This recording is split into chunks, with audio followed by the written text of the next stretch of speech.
के रे बालेन शाह अमेरिकी दलाल, अहिलेको सरकार अमेरिकी दलाल। साला एमसीसी पास गर्ने, एमसीसीमा साइन गर्ने, एमसीसीको पैसा लम लम घिच्ने चाहिँ अमेरिकी दलाल भएन है।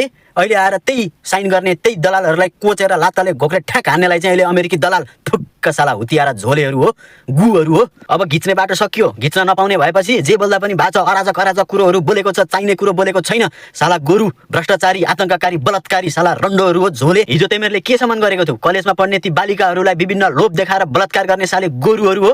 अहिले तिमीहरूलाई घोक्रे ठ्याक हाल्ने सरकार बनिसकेपछि अनि तिमीहरूलाई अहिले के भएको छ? सातो उडेको छ ठुक्क साला। यी झोले झोले महाझोले यी नेताहरूले कतिसम्म गरेको छ थाहा छ?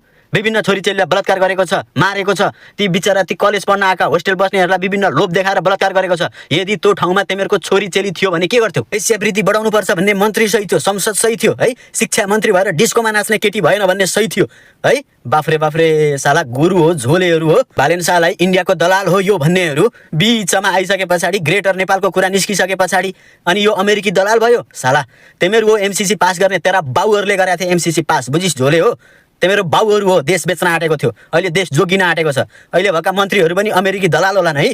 साला गोरु, तैँले घिच्न नपाएपछि, जनताको सुख शान्तिको दिन आइसके पछाडि अमेरिकी दलाल हुन्छन्। तैँले घिचुन्जेल राम्रो थियो, देश बेचे पनि राम्रो हुने थियो होइन।